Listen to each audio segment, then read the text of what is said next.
अगर किसी ऐसी जगह की बात की जाए जहां दुनिया के तमाम ताकतवर लोग जमा हो, लेकिन वहां कानून, शर्म और इंसानियत तीनों गायब हो, तो आप क्या कहेंगे?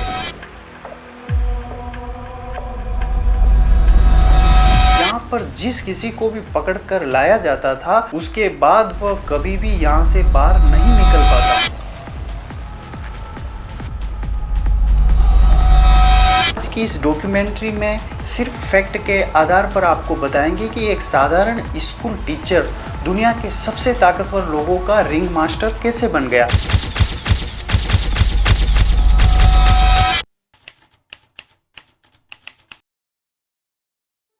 अगर किसी ऐसी जगह की बात की जाए जहां दुनिया के तमाम ताकतवर लोग जमा हो, लेकिन वहां कानून, शर्म और इंसानियत तीनों गायब हो, तो आप क्या कहेंगे? 1998 में एक अमेरिकी व्यक्ति ने $80 लाख में कैरेबियाई आइसलैंड समूह में 75 एकड़ का एक आइसलैंड खरीदा था। इसका नाम था लिटिल सेंट जेम्स। बाहर से देखने पर यह किसी स्वर्ग से कम नहीं था।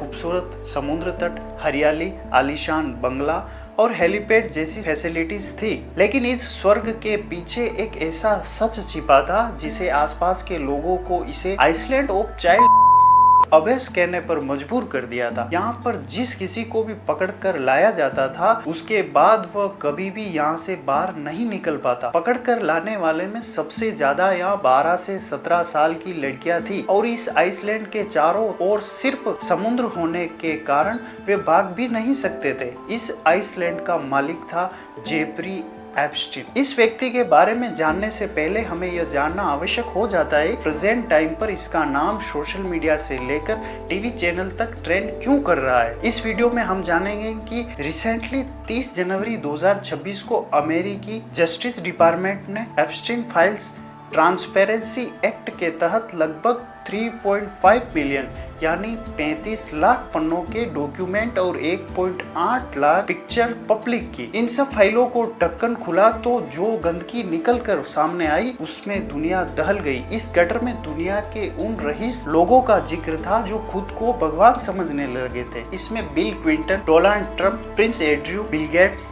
स्टीफन हॉकिंग और एलन मस्क के साथ भारत के प्रधानमंत्री नरेंद्र मोदी, बिजनेसमैन अनिल अंबानी और मंत्री हरदीप सिंह पुरी और बॉलीवुड के कई बड़े नाम शामिल थे। आज की इस डॉक्यूमेंट्री में सिर्फ फैक्ट के आधार पर आपको बताएंगे कि एक साधारण स्कूल टीचर दुनिया के सबसे ताकतवर लोगों का रिंग मास्टर कैसे बन गया। जेफरी एप्स्टीन का जन्म 1953 में ब्रुकलिन, न्यूयॉर्क के कोनी आइलैंड इलाके में एक मिडिल फैमिली अयुती परिवार में हुआ था। उनके पिता गार्डन में माली थे, माँ स्कूल में हेल्पर थी। जेफरी पढ़ाई में खासकर मैथ्स सब्जेक्ट में बहुत होशियार था, जिसे लोग किताबी कीड़ा कहते थे। उसने 16 साल की उम्र में हाई स्कूल पास किया, लेकिन कूपर यूनियन और न्यूयॉर्क यूनिवर्सिटी की पढ़ाई बिना डिग्री लिए बीच में ही छोड़ दी थी। बिना किसी डिग्री के 1974 में 21 वर्ष की आयु में उसे मैनहट्टन में एक प्रतिष्ठित डाल्टन स्कूल में मैथमेटिक्स फिजिक्स के टीचर की नौकरी मिल गई थी। यहीं से उसने असली रूप में शुरुआत की थी और स्कूल में गर्ल्स स्टूडेंट के प्रति उसके अजीब व्यवहार के कारण उसे नौकरी से निकाल दिया गया। लेकिन एप्स्टीन चालाक था। उसने स्कूल के अमीर बच्चों के पेरेंट्स का इस्तेमाल किया और वॉल स्ट्रीट में बड़ी कंपनी बेयर स्टर्न के सीईओ एलन ग्रीनबर्ग की नजरों में चढ़ गया। 1974 से 1981 तक उसने बेयर स्टर्स में काम किया था और पार्टनर बन गया था। लेकिन 1981 में जैसे ही कंपनी पर इनसाइडर ट्रेडिंग की SEC जांच शुरू हुई तो एप्स्टीन ने नौकरी छोड़कर भाग निकला। इसके बाद उसने टावर्स फाइनेंशियल के स्टीवन हॉफेनबर्ग के साथ काम किया, जो वास्तव में $40 बिलियन की पोंजी स्कीम चला रहा था। जब हॉफेनबर्ग को जेल हुई तो उसने बताया कि एप्स्टीन इस धोखाधड़ी में बराबर का साझेदारी था, लेकिन एप्स्टीन बिना किसी सबूत के बच निकला। उसके बाद उसकी जिंदगी का सबसे बड़ा टर्निंग पॉइंट आया कि उसकी मुलाकात विक्टोरिया सीक्रेट के फाउंडर और अरबपति लेस्ली वैक्सनर से हुई थी। वैक्सनर ने एप्स्टीन पर इतना अंधा विश्वास किया कि उसे अपनी पूरी संपत्ति का पावर ऑफ अटॉर्नी दे दिया था। वैक्सनर ने उसे न्यूयॉर्क में मैनहट्टन में 40 कमरों वाली आलीशान हवेली $0 में देती थी। रातों रात एप्स्टीन एक स्कूल टीचर से अरबपति बन गया था। उसको इन सब का बाद में सभी को पता चला कि इसने यह इतना बड़ा एहसान क्यों करा था। अब आगे हुआ असली खेल। एक कहावत है कि हर आदमी की सफलता के पीछे किसी महिला का हाथ अवश्य होता है। यह भी किसी ऐसा ही हुआ था। इतना बड़ा कार्य वो स्वयं नहीं कर रहा था। इस अपराध में उसकी सबसे बड़ी साझेदारी थी उसकी एक फ्रेंड जिसका नाम था गिस्लेन मैक्सवेल। गिस्लेन कोई आम महिला नहीं थी। वह ब्रिटेन के एक बेहद गरीब परिवार से थी, लेकिन उसके पिता रॉबर्ट मैक्सवेल एक बहुत बड़ी $426 मिलियन की फाइनेंशियल फ्रॉड के बाद रहस्यमयी मौत हो गई थी। सबसे बड़ी बात जो किसी ने सोचा भी नहीं होगा, गिस्लेन इस काले धंधे में HR की तरह काम कर रही थी। वह दुनिया भर से गरीब और मजबूर लड़कियों को मसाज और फाइनेंशियल हेल्प के बहाने एप्स्टीन के पास बुलाती थी, और जो बाद में पुलिस जांच में यह सामने आया कि वह एक पिरामिड स्कीम की तरह हर लड़की को एक नई लड़की लाने के लिए $200 से $300 नकद दिए जाते थे। इसी कीमत की लालच में आकर हर लड़की अपनी फ्रेंड को इस जाल में फंसाने के लिए यहाँ बुलाती थी। लेकिन एप्स्टीन का असली मकसद सिर्फ एक्सप्लॉइटेशन नहीं था। उसका धंधा था कि दुनिया के ताकतवर लोगों को फंसाकर ब्लैकमेल करना। एप्स्टीन ने 40 कमरों वाले मैनहट्टन घर और उसके आइसलैंड पर एक हर बेडरूम और बेडरूम में छिपे कुछ कैमरे लगे रखे थे। एक पीड़िता मारिया फार्मर ने बताया कि एप्स्टीन के घर में एक मीडिया रूम था जहां दर्जनों मॉनिटर लाइव फीड चलती थी। जब FBI ने एप्स्टीन के घर पर छापा मारा तो उसे तिजोरी में ताला लगी हुई एक CD मिली थी। इन पर यंग नाम के लेबल लगे थे। इन कमरों में कैद वीडियो का इस्तेमाल एप्स्टीन दुनिया के बड़े बड़े राजनीतिक और औद्योगिक क्षेत्र के लोगों को ब्लैकमेल करने में करता था। अब आता है वह साल जिसने एप्स्टीन की दुनिया बदल कर रख दी थी। एप्स्टीन के पाप का गड़ा 2005 में तब छलका जब फ्लोरिडा के पाम बीच में एक पेरेंट्स ने पुलिस में रिपोर्ट दर्ज करवाई कि 50 साल के एप्स्टीन ने उनकी 14 वर्षीय बेटी का मसाज के बहाने शोषण किया है। पुलिस ने जांच शुरू की और कुछ ही महीनों में 35 से अधिक नाबालिग लड़कियों की पहचान कर ली। FBI ने ऑपरेशन लिव ईयर नाम से शुरू कर दिया था। लेकिन यह सिस्टम की सबसे बड़ी विफलता सामने आई। मियामी के फेडरल अटॉर्नी एलेक्जेंडर अकोस्टा ने एप्स्टीन को वकीलों की टीम का साथ एक गुप्त नॉन प्रोसिक्यूशन एग्रीमेंट कर दिया था। इस सौदे के तहत एप्स्टीन के सभी अपराधों पर पर्दा डाल दिया गया और उसे सिर्फ 18 महीने की जेल के बाद रिहा कर दिया गया था। और सजा भी कैसी। इन 18 महीनों में उसने सिर्फ 13 महीने काटे और इस दौरान भी उसे सप्ताह में 6 दिन रोजाना 12 घंटे जेल से बाहर अपने आलीशान ऑफिस में काम करने की छूट दी जाती थी। इस गुप्त समझौते के बारे में पीड़िता को बताया तक नहीं गया था। 2008 में जेल से बाहर आने के बाद भी एप्स्टीन खुलेआम बड़ी बड़ी पार्टियों में जाता रहा था। लेकिन 2018 में मियामी हेराल्ड की खोजी पत्रकार जूली के ब्राउन ने परहेज ऑफ जस्टिस सीरीज प्रकाशित करके दुनिया को एप्स्टीन की असलियत बताई थी। जुलाई 2019 में एप्स्टीन को दोबारा गिरफ्तार किया गया था, लेकिन 10 अगस्त 2019 को सुबह 6:30 बजे वह अपनी जेल की कोठरी में रहस्यमयी परिस्थितियों में मृत पाया गया था। ऑफिशियल इसे आत्महत्या कहा गया था, लेकिन पूरी दुनिया में यह थ्योरी फैल गई थी कि ताकतवर लोगों ने अपनी पोल खुलने के डर से एप्स्टीन की हत्या करवाई थी। हत्या के बाद एक एक गुंथी ऐसे सुलझती गई, फिर सामने आया उसके काले कारनामों का राज। एप्स्टीन की मौत के बाद फिक्ट एट फाइलिंग नियम के तहत कोर्ट में सबमिट डॉक्यूमेंट को पब्लिक करने का आदेश दिया गया। 30 जनवरी 2026 को 3.5 मिलियन यानी 35 लाख पेज के डॉक्यूमेंट रिलीज हुए। आइए देखते हैं कि इस गटर में किन रईसों के नाम सामने आए थे। ब्रिटिश रॉयल फैमिली के प्रिंस एड्रयू पर आरोप लगा कि उन्होंने 17 साल की पीड़िता वर्जीनिया गिल्फे के साथ 3 बार किया था। फाइलों में गवाही भी दी गई थी कि एप्स्टीन एड्रयू को लड़कियां गिफ्ट की तरह बेचता था। जब सबूत सामने आए तो एड्रयू को अपनी शाही उपाधि डक ऑफ यॉर्क गंवानी पड़ी। उन्होंने पीड़िता को 12 मिलियन पाउंड देकर कोर्ट से बाहर मामला शांत किया। एक और नाम जिसने दुनिया भर के राजनीतिक लोगों में खलबली मचा दी थी, नाम था डोनाल्ड ट्रंप। ट्रंप और एप्स्टीन की गहरी दोस्ती थी। फाइलों में ट्रंप के 14 अलग अलग प्राइवेट फोन नंबर मिले थे। ईमेल और फ्लाइट लॉग्स बताते हैं कि ट्रंप ने एप्स्टीन के विमान में 8 बार यात्राएं की थी। 1993 में मॉडल स्टेसी विलियम्स ने आरोप लगाया कि ट्रंप ने एप्स्टीन के सामने उन्हें गलत तरीके से टच किया था। यह एक खौफनाक दावा यह भी सामने आया कि एक विदेशी शेख ने अपनी लड़की ट्रंप को गिफ्ट के तौर पर दी थी।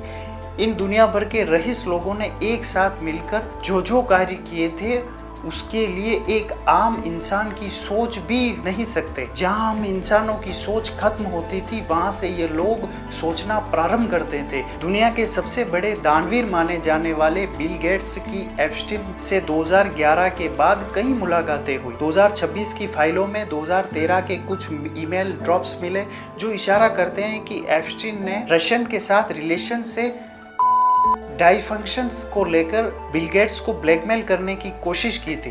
गेट्स की पत्नी मेलिंडा से तलाक का एक बड़ा कारण एप्स्टीन से रिश्ता ही बताया जाता है। दुनिया भर में मशहूर साइंटिस्ट स्टीफन हॉकिंग की भी इस आइसलैंड पर ली गई तस्वीरें सामने आई। 2015 के एक ईमेल में एप्स्टीन ने गिनलेन मैक्सवेल को हॉकिंग पर लगे रोरी विथ मिरर के आरोपों को गलत साबित करने के लिए इनाम देने की बात लिखी थी। वही एलन मस्क ने के भी 2013 के ईमेल सामने आए थे जहां वे एप्स्टीन से पूछ रहे हैं कि आपके आइसलैंड पर सबसे धमाकेदार वाइल्ड पार्टी किस रात होगी। मैं पागलपन की हद तक काम कर रहा हूं और खुलकर एंजॉय करना चाहता हूं। क्या आपको लग रहा है कि यह सिर्फ अमेरिका और यूरोप तक सीमित था? नहीं। 30 जनवरी 2026 को जारी हुई फाइलों ने द इंडियन कनेक्शन को उजागर कर भारत की राजनीति और कॉरपोरेट दुनिया में भूचाल ला दिया था। रिलायंस ग्रुप के अनिल अंबानी 2017 से 2019 के बीच एप्स्टीन से लगातार संपर्क में थे। अंबानी ने एप्स्टीन से मदद मांगी कि वह ट्रंप के दामाद जेरेड कुशनर और रणनीतिकार स्टीफन बेनेट से उनकी मुलाकात करवाए। एप्स्टीन ने बेनेल को भेजे संदेश में अंबानी को मोदी का आदमी बताया था।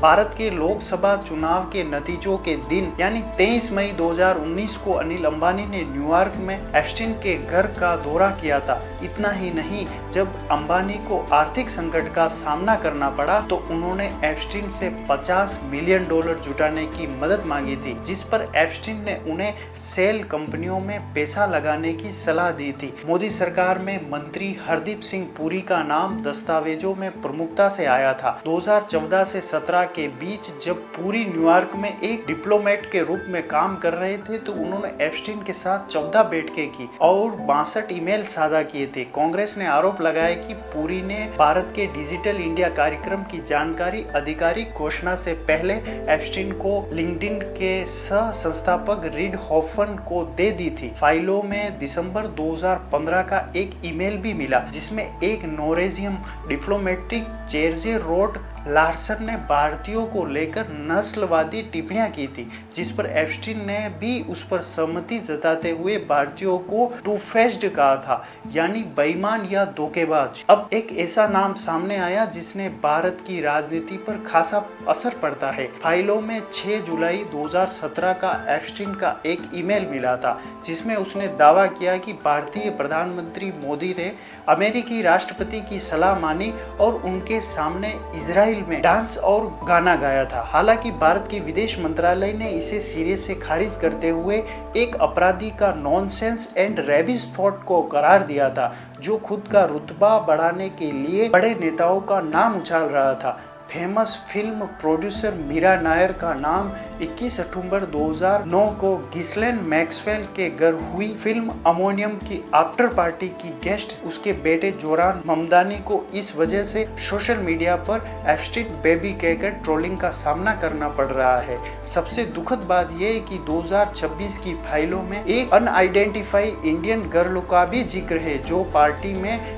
रैकेटिंग का शिकार हुई थी। इन फाइलों ने सिर्फ अमेरिका और भारत ही नहीं पूरी दुनिया में हंगामा मचा दिया था। फाइलों में नाम आने के बाद दुबई स्थित डीपी वर्ल्ड के सीईओ सुल्तान अहमद बिन सुलेम को फरवरी 2026 में इस्तीफा देना पड़ा था। यूके में के कॉमर्शियल सेक्रेटरी पीटर मेडलेसन पर सरकारी जानकारी लीक करने का आरोप लगा। सोशल मीडिया पर एक डरावनी थ्योरी यह भी फैली कि एप्स्टीन के आइसलैंड पर इंसानों को मार कर खाया जाता था। एक पुराना वीडियो वायरल हुआ जिसमें एक लड़की चीख रही थी,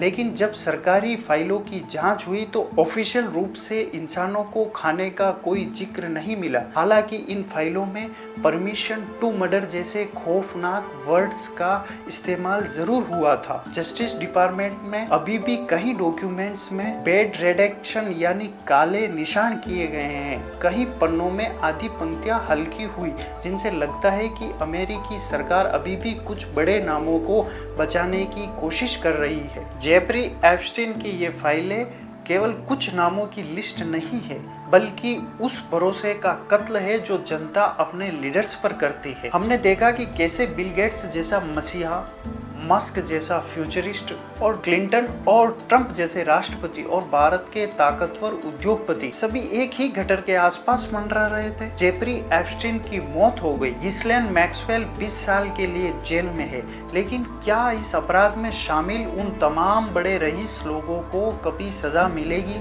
जिन्होंने अपने फैसले और रसूख से न्याय को खरीद लिया? जब तक इन सफेद पोश दरिंदों सलाखों के पीछे नहीं भेजा जाता, तब तक 35 लाख फाइलें सिर्फ कागज का टुकड़ा रहेगी। आपको क्या लगता है, क्या एप्स्टीन ने वाकई आत्महत्या की थी या उसे चुप करा दिया गया था? और क्या इन बड़े नामों को कभी सजा मिल पाएगी? अपनी राय कमेंट सेक्शन में हमें जरूर बताएं। अगर आपको यह डीप इन्वेस्टिगेशन डॉक्यूमेंट्री पसंद आए तो वीडियो को लाइक कीजिएगा, शेयर कीजिएगा और हमारे चैनल को सब्सक्राइब करना न भूलें। वीडियो देखने के लिए धन्यवाद।